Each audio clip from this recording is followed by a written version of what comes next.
ਅਰਸ਼ਦੀਪ ਜੀ, ਸ਼ੁਰੂਆਤ ਕਰਦੇ ਹਾਂ ਇੱਕ ਬੇਹੱਦ ਚਿੰਤਾ ਭਰਪੂਰ ਖਬਰ ਦੇ ਨਾਲ ਕਿ ਦੇਸ਼ ਦੇ ਵਿੱਚ ਕਰੋਨਾ ਵਾਇਰਸ ਯਾਨੀ ਕਿ ਕੋਵਿਡ-19 ਦੇ ਮਾਮਲੇ ਲਗਾਤਾਰ ਵਧਦੇ ਜਾ ਰਹੇ ਨੇ। ਗਿਣਤੀ ਹਜ਼ਾਰਾਂ ਦੇ ਵਿੱਚ ਹੈ, ਪਰ ਇੱਕ ਵਿਦੇਸ਼ੀ ਰਿਪੋਰਟ ਨੇ ਖੁਲਾਸਾ ਕੀਤਾ ਹੈ ਕਿ ਜਿਸ ਤਰੀਕੇ ਦੇ ਨਾਲ ਭਾਰਤ ਦੇ ਵਿੱਚ ਕਰੋਨਾ ਮਰੀਜ਼ਾਂ ਦੀ ਗਿਣਤੀ ਦੇ ਵਿੱਚ ਵਾਧਾ ਹੋ ਰਿਹਾ ਹੈ, ਹੁਣ ਹਜ਼ਾਰਾਂ ਦੇ ਵਿੱਚ ਹੈ ਤੇ ਕੱਲ੍ਹ यानी कि भविख दे विच ये गिनती लखां दे विच होएगी। ये आलम होएगा जो अमरीका दे विच होया। ये खुलासा एक विदेशी रिपोर्ट ने कीता है। हालांकि भारत सरकार या सेहत मंत्रालय वालों लगातार ये कहा जा रहा है कि रिकवरी रेट बहुत ज़्यादा है, भावें के केस बढ़ रहे हैं। जी, रिकवरी रेट की जे गल की जाए, सब तो पहले तो रिकवरी रेट इंडिया का जिहड़ा है वो 60% तो उपर है, यानी कि रिकवरी तो वर्ल्ड दे विच बहुत ज़्यादा बेस्ट है इंडिया की। ते डेथ रेट भी जो 2-2.2% के उपर है। पर जो नवे केस आने का मामला है, नवे केस जिस तरह सामने आ रहे हैं, उतों साफ है कि भारत दे विच सेहत विभाग जो मर्जी कहे, पर नवे केस आने की रफ्तार लगातार बढ़ रही है, जो कि 30,000 तो पार हो चुकी है।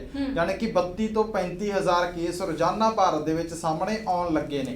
अते कुल केसां दा आंकड़ा भी 1 मिलियन नूं पार हो गया। जो 1 मिलियन नूं पार हो गया तो असीं वर्ल्ड दे विच तीजे नंबर ते खड़े हैं। साडी पापूलेशन जिहड़ी है वो 135 करोड़ के लगभग है। तो उत्थों साफ है कि भारत दे विच कोरोना वायरस जिहड़ा वो तेजी नाल फैलेगा। जो विदेशी रिपोर्टां आ रही ने जिहदे च कहा जा रहा है कि भारत दे विच 1 लाख तक केस रोजाना आ सकते हैं, 2 लाख तक अंकड़ा जा सकता रोजाना केसां का। ਉਹਦੇ 'ਚ कोई मिथ नहीं है, कोई झूठ नहीं है, क्योंकि जिस तरह लगातार 5 तो 7,000 की ग्रोथ रोजाना की कि पहला 25,000 आउंदे सी, फिर 30,000 हो गया, 30 तो 32,000, 32 तो 35,000, तो जानी कि लगातार गिनती वध रही हैगी। क्योंकि भारत दे विच जे असीं गल करिए तो भारत दे विच बहुत सारे ऐसे पिंड ने, बहुत सारे ऐसे खित्ते ने जिन्हां लोकां दी हॉस्पिटलां तक पहुंच नहीं है, ते ओह लोग हॉस्पिटलां 'च जाण तो कन्ने भी कतराउंदे ने। उन्हां कोले साधनां दी भी घाट है हस्पतालां तक पहुंचण लई। तां हुण 35,000 तक केस तां ट्रेस हो रिहा गा, पर अंदाजा लाया जा रहा है कि पता ही नहीं किन्ने केस भारत दे विच ऐसे ने जिहड़े कि ट्रेस भी नहीं हो रहे, क्योंकि भारत 'च ज़्यादातर मरीज एसिम्पटोमैटिक सामने आ रहे हैं। तो एसिम्पटोमैटिक मरीज जिहड़ा हैगा उहनूं कई बार खुद नूं भी पता नहीं लगता कि वो कोरोना वायरस की लपेट दे विच आ गया सीगा। तो ये तो साफ है कि हो सकता भारत दे विच भी इस समय जिन्ने केस ट्रेस हो रहे हैं उन्ने जिहड़े हैगे वो ट्रेस ना हो रहे होण, क्योंकि भारत दे विच टेस्टिंग उस हिसाब दे नाल नहीं हो रही जिस हिसाब दे नाल पापूलेशन आगी।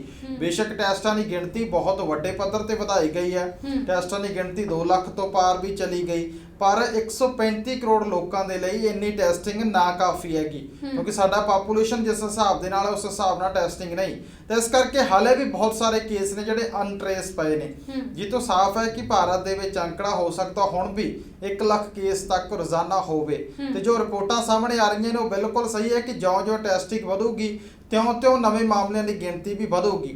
तो इस समय जिहड़ा सारा भार है वो भी सरकारी हॉस्पिटलों के उपर है, सरकारी अमले के उपर है। प्राइवेट हॉस्पिटल जिहड़ा हैगा सरकार नूं पिठ दिखा के वो भज गए ने। बेशक डॉक्टरां दा संकल्प लोकां दी सेवा करना हुंदा है, पर इंज लगदा है कि प्राइवेट हॉस्पिटल ने जो वो टोटली बिल्कुल पूरी तरह कारपोरेट अदारे बन चुके हैं। उन्होंने बिजनेस है, लोगों की सेवा नहीं है। तो हुण जो लोगों की सेवा का समा सी, सरकार सहायता भी करती उन्होंने उन्नी आर्थिक तौर पर, पर उन्होंने पिठ दिखाउण दे विच जिहड़ा हैगा वो भलाई समझी अपने, जानी कि अपने बिजनेस बचाए। तो इस करके सरकारी हॉस्पिटलों ते सारा लोड हैगा। इस तो इलावा भारत दे विच लोग भी जो ने उस हद तक अवेयर नहीं। कोरोना वायरस नूं लैके एक लंबा लॉकडाउन किया गया। वो लंबा लॉकडाउन बेशक सरकार ने कहा कि कोरोना वायरस नूं खत्म करने लई असीं कीता, पर दरअसल वो सरकार ने तैयारी करने लई कीता सी कि थोड़ा बहुता प्रबंध कर लीए, क्योंकि इत्थों के सरकारी हॉस्पिटलों का हाल भी किसी तो लुकिया होया नहीं है कि प्रति व्यक्ति पिछे जिहड़ा है 1 तो 2 लाख व्यक्तियों पिछे एक डॉक्टर आउंदा किसी किसी एरिए दे विच। तां इह हाल हैगा। तो इस करके जदों घाटां सीगीआं वड्डे पद्धर ते, तां उन्हां नूं दूर करन लई जिहड़ा लॉकडाउन किया गया। तो लंबा समा लॉकडाउन रहा, उसदे बाद डेथ रेट घट रहा, रिकवरी रेट ज़्यादा रहा। तो लोगों के विच कोरोना का एक तरह का खौफ जिहड़ा भारत दे विच खत्म हुंदा दिखाई दे रहा, खासकर पेंडू इलाकों के विच जां छोटे शहरों के विच। तो लोग बिना मास्क तो घूमते ने। बेशक जुर्माने की गल भी की गई है, पर जुर्माने लई उन्नी पुलिस फोर्स भी चाहिए है। तो पुलिस फोर्स की वड्डे पद्धर ते घाट है, पुलिस फोर्स होर कामां 'च भी बिजी है। तो इस करके लोग मास्क पाउणा अपनी जिम्मेवारी नहीं समझते, मजबूरी समझते हैं, क्योंकि जदों उन्होंने कोई पुलिस मुलाजम टक्कर दे फिर तो मास्क चढ़ा लेंदे ने मूँह ते, नहीं फिर गले च लमका लेंदे ने। तो उत्थों साफ है कि लोग भी उस हद तक गंभीरता दे नाल इहनूं नहीं लै रहे, क्योंकि ਇਹ ਲੋਕਾਂ ਦੇ ਸਾਹਮਣੇ ਉਸ ਤਰ੍ਹਾਂ ਅਵੇਅਰਨੈਸ ਹੀ ਨਹੀਂ ਫੈਲਾਈ ਗਈ। ਪਹਿਲਾਂ ਬਹੁਤ ਜ਼ਿਆਦਾ ਜਿਹੜਾ ਹੈਗਾ ਖੌਫ ਕ੍ਰੀਏਟ ਕਰ ਦਿੱਤਾ ਗਿਆ, ਉਹਦੇ ਬਾਅਦ ਇੱਕਦਮ ਜਦੋਂ ਰਿਕਵਰੀ ਤੇਜ਼ੀ ਨਾਲ ਹੋਈ ਤਾਂ ਲੋਕ ਜਿਹੜੇ ਨੇ ਉਹ ਬਿਲਕੁਲ ਹੀ ਸੀਰੀਅਸ ਲੈਣੋਂ ਹਟ ਗਏ। ਤਾਂ ਇਸ ਕਰਕੇ ਲੋਕਾਂ ਨੂੰ ਵੀ ਜਾਗਰੂਕ ਕਰਨ ਦੀ ਜ਼ਰੂਰਤ ਹੈ ਇਹਦੇ ਲਈ ਕਿ ਤੁਸੀਂ ਭਾਈ ਜਦੋਂ ਪਬਲਿਕ ਪਲੇਸ ਤੇ ਜਾਣਾਗਾ, ਬਾਹਰ ਅੰਦਰ ਜਾਣਾਗਾ ਤਾਂ ਮਾਸਕ, ਨਾਨ ਮੈਡੀਕਲ ਮਾਸਕ ਜ਼ਰੂਰ ਪਾ ਕੇ ਜਾਓ। ਜਿਹੜਾ ਕਿ WHO ਵੀ ਕਹਿ ਰਹੀ ਹੈ, Indian council for medical research ਵੀ ਕਹਿ ਰਹੀ ਹੈਗੀ, ਹੋਰ ਡਾਕਟਰ ਸਾਹਿਬਾਨ ਵੀ ਕਹਿ ਰਹੀ ਹੈ, ਡਾਕਟਰਾਂ ਦੀ ਸਲਾਹ ਨਾਲ ਸਰਕਾਰਾਂ ਵੱਲੋਂ ਵੀ ਹਦਾਇਤਾਂ ਜਾਰੀ ਕੀਤੀਆਂ ਗਈਆਂ ਨੇ। ਇੱਕ ਤਾਂ ਉਹ ਕਦਮ ਚੁੱਕਣੇ ਪੈਣਗੇ। ਨੰਬਰ 2 ਤੇ ਭਾਰਤ ਦੇ ਵਿੱਚ 50-60 ਕਰੋੜ ਲੋਕ ਐਸੇ ਵੀ ਹੈਗੇ ਨੇ ਜਿਨ੍ਹਾਂ ਕੋਲੇ ਮਾਸਕ ਖਰੀਦਣ ਨੂੰ ਪੈਸੇ ਵੀ ਨਹੀਂ, ਕਿਉਂਕਿ ਕਹੀ ਜਾ ਰਿਹਾ ਕਿ ਵਾਰ-ਵਾਰ ਹੱਥ ਧੋਵੋ, ਤਾਂ ਉਹਨਾਂ ਕੋਲੇ ਸਾਬਣ ਖਰੀਦਣ ਨੂੰ ਪੈਸੇ ਨਹੀਂ ਹੈਗੇ। 50-60 ਕਰੋੜ ਭਾਰਤ ਦੀ ਪਾਪੂਲੇਸ਼ਨ ਐਸੀ ਵੀ ਹੈ ਜਿਹੜੀ ਕਿ 2 ਡੰਗ ਦੀ ਰੋਟੀ ਵੀ ਪੂਰੀ ਤਰ੍ਹਾਂ ਨਹੀਂ ਖਾਂਦੀ। 35 ਕਰੋੜ ਲੋਕ ਭਾਰਤ ਦੇ ਵਿੱਚ 1 ਡੰਗ ਰੋਟੀ ਖਾਂਦੇ ਨੇ।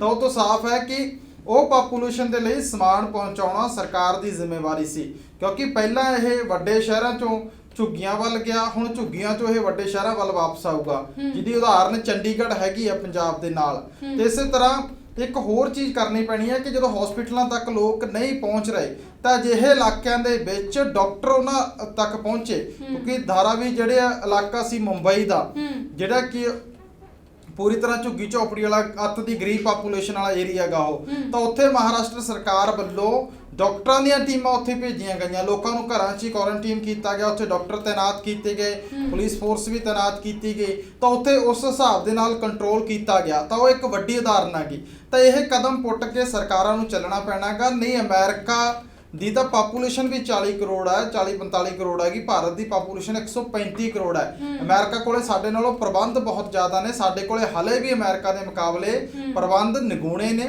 ਬਹੁਤ ਘੱਟ ਨੇ। ਤੇ ਇਸ ਕਰਕੇ ਸਮਝਦਾਰੀ ਦੇ ਨਾਲ ਚੱਲਣਾ ਪੈਣਾਗਾ, ਲੋਕਾਂ ਨੂੰ ਵੀ ਅਵੇਅਰ ਕਰਨਾ ਪੈਣਾਗਾ ਥੋੜਾ ਕਿ ਐਸੀ ਗੱਲ ਨਹੀਂ ਕਿ ਬਿਮਾਰੀ ਖਤਮ ਹੋ ਗਈ ਹੈ, ਬਿਮਾਰੀ ਦਾ ਉਸੇ ਤਰ੍ਹਾਂ ਹੀ ਬਰਕਰਾਰ ਹੈ, ਬਿਮਾਰੀ ਦਾ ਕਹਿਰ ਵੀ ਬਰਕਰਾਰ ਹੈ। ਮੌਤਾਂ ਦੀ ਗਿਣਤੀ ਵੀ 600-650 ਤੱਕ ਰੋਜ਼ਾਨਾ ਪਹੁੰਚ ਗਈ ਹੈ ਭਾਰਤ ਦੇ ਵਿੱਚ। ਤਾਂ ਇਸ ਕਰਕੇ ਅੰਕੜੇ ਜਿਹੜੇ ਲੱਖਾਂ 'ਚ ਜਾਣ ਦੀ ਸੰਭਾਵਨਾ ਹੈਗੀ ਉਹ ਪੂਰੀ ਬਣੀ ਹੋਈ ਹੈ ਕਿ ਰੋਜ਼ਾਨਾ 1 ਲੱਖ ਤੋਂ 2 ਲੱਖ ਕੇਸ ਸਾਹਮਣੇ ਆ ਸਕਦਾ ਹੈ ਜੇ ਟੈਸਟਿੰਗ ਕੀਤੀ ਜਾਵੇ। ਪਰ ਇਸ ਤੋਂ ਜ਼ਰੂਰੀ ਹੈ ਕਿ ਸਰਕਾਰ ਵੀ ਥੋੜਾ ਜਿਹਾ ਤੇਜ਼ੀ ਵਰਤੇ ਆਪਣੇ ਕੰਮਕਾਜ ਦੇ ਵਿੱਚ। ਪਹਿਲਾਂ ਨਾਲੋਂ ਬਹੁਤ ਸੁਧਾਰ ਹੋਏ ਨੇ, ਕੰਮ ਕੀਤੇ ਜਾ ਰਹੇ ਨੇ, ਪਰ ਮੈਡੀਕਲ ਸੇਵਾਵਾਂ ਦੇ ਵਿੱਚ ਹੈਲਥ ਕੇਅਰ ਵਰਕਰਾਂ ਦੀ ਹੌਸਲਾ ਅਫਜ਼ਾਈ ਲਈ ਤੇ ਉਹਨਾਂ ਨੂੰ ਜ਼ਰੂਰੀ ਇਕਵਿਪਮੈਂਟ ਮੁਹੱਈਆ ਕਰਵਾਉਣ ਦੇ ਲਈ ਤੇਜ਼ੀ ਲਿਆਂਦੀ ਜਾਵੇ ਤੇ ਲੋਕਾਂ 'ਚ ਅਵੇਅਰਨੈਸ ਆਵੇ, ਫੇਰ ਹੀ ਜਿਹੜਾ ਕੰਟਰੋਲ ਕੀਤਾ ਜਾ ਸਕਦਾ ਗਾ। ਕਿਉਂਕਿ ਭਾਰਤ ਦੇ ਵਿੱਚ ਜਿਹੜੇ 50-60 ਕਰੋੜ ਲੋਕਾਂ ਦੀ ਅਸੀਂ ਗੱਲ ਕੀਤੀ ਹੈਗੀ, ਤਾਂ ਜੇ ਅਸੀਂ ਕਹੀਏ ਉਹਨਾਂ ਨੂੰ ਸੋਸ਼ਲ ਡਿਸਟੈਂਸਿੰਗ ਮੇਨਟੇਨ ਕਰ ਲੈਣਗੇ, ਉਹ ਇੱਕ ਕਮਰਿਆਂ ਦੇ ਵਿੱਚ, ਇੱਕ ਕਮਰੇ ਦੇ ਘਰ ਦੇ ਵਿੱਚ 5-5 6-6 ਜੀ ਰਹਿੰਦੇ ਨੇ, 2 ਕਮਰਿਆਂ ਦੇ ਘਰ ਦੇ ਵਿੱਚ 20-20 ਜੀ ਰਹਿੰਦੇ ਨੇ ਉਹ। ਤੇ ਇਸ ਕਰਕੇ ਉੱਥੇ ਸੋਸ਼ਲ ਡਿਸਟੈਂਸਿੰਗ ਮੇਨਟੇਨ ਨਹੀਂ ਹੋ ਸਕਦੀ, ਨਾ ਉਹਨਾਂ ਕੋਲ ਇੰਨੇ ਪੈਸੇ ਨੇ ਕਿ ਉਹ ਮਾਸਕ ਖਰੀਦੀ ਜਾਣ, ਸਾਬਣਾ ਖਰੀਦੀ ਜਾਣ ਤੇ ਕੰਮਕਾਰ ਤੇ ਨਾ ਜਾਣ। ਤੇ ਇਸ ਕਰਕੇ ਭਾਰਤ ਦੀ ਜਿਹੜੇ ਅੱਤ ਦਾ ਗਰੀਬ ਭਾਰਤ ਹੈ ਉਹਦੇ ਲਈ ਕੰਮ ਕਰਨ ਦੀ ਜ਼ਰੂਰਤ ਹੈ, ਫੇਰ ਕਰੋਨਾ ਦੇ ਕੇਸ ਰੁਕ ਸਕਦੇ ਨੇ। ਕਿਉਂਕਿ ਇੰਡੀਆ ਦੇ ਵਿੱਚ ਜਿੰਨੀਆਂ ਵੀ ਪ੍ਰਚਾਰ ਕੀਤਾ ਜਾ ਰਿਹਾ, ਜੋ ਵੀ ਕੀਤਾ ਜਾ ਰਿਹਾ, ਉਹ ਉਹਨਾਂ 35-40 ਕਰੋੜ ਲੋਕਾਂ ਦੇ ਲਈ ਹੈ ਜਿਨ੍ਹਾਂ ਨੂੰ ਅਸੀਂ ਮਿਡਲ ਕਲਾਸ ਕਹਿ ਦਿੰਦੇ ਆਂਗੇ। ਪਰ ਜਿਹੜਾ ਅੱਤ ਦਾ ਗਰੀਬ ਭਾਰਤ ਹੈ ਉਹਨਾਂ ਦੇ ਲਈ ਕੰਮ ਕਰਨਾ ਪੈਣਾਗਾ, ਫੇਰ ਅਸੀਂ ਕਰੋਨਾ ਤੇ ਕੰਟਰੋਲ ਕਰ ਸਕਦੇ ਹਾਂ, ਫੇਰ ਕਰੋਨਾ ਤੇ ਅਸੀਂ ਜਿੱਤ ਜਿਹੜੀ ਉਹ ਹਾਸਲ ਕਰ ਸਕਦੇ ਹਾਂ। ਨਹੀਂ, ਭਾਰਤ ਨੂੰ ਅਮਰੀਕਾ ਬਣਨ ਨੂੰ ਕੋਈ ਬਹੁਤੀ ਦੇਰ ਨਹੀਂ ਲੱਗਣੀ। 3ਜੇ ਨੰਬਰ ਤੇ ਅਸੀਂ ਆ ਗਏ ਹਾਂ, 1 ਮਿਲੀਅਨ ਤੋਂ ਕੇਸ ਪਾਰ ਜਾ ਚੁੱਕੇ ਨੇ, ਅੰਕੜਾ ਲਗਾਤਾਰ ਵੱਧ ਰਿਹਾ ਤੇ ਲੱਖਾਂ ਦੇ ਵਿੱਚ ਜਿਹੜਾ ਉਹ ਜਾਏਗਾ। ਇਹ ਰਿਪੋਰਟਾਂ ਜਿਹੜੀਆਂ ਝੂਠ ਨਹੀਂ ਬੋਲਦੀਆਂ। ਇਹ ਸ਼ੰਕਾ ਕਿ ਭਾਰਤ ਦੇ ਵਿੱਚ ਹਲੇ ਵੀ ਬਹੁਤ ਕੇਸ ਨੇ ਜਿਹੜੇ ਟਰੇਸ ਨਹੀਂ ਹੋ ਰਹੇ, ਕਿਉਂਕਿ ਟੈਸਟਿੰਗ ਦੀ ਵੱਡੇ ਪੱਧਰ ਤੇ ਘਾਟ ਹੈ ਤੇ ਟੈਸਟਿੰਗ ਵਧਾਉਣ ਲਈ ਹੋਰ ਕਦਮ ਜਿਹੜੇ ਹੈਗੇ ਉਹ ਪੁੱਟਣੇ ਪੈਣਗੇ।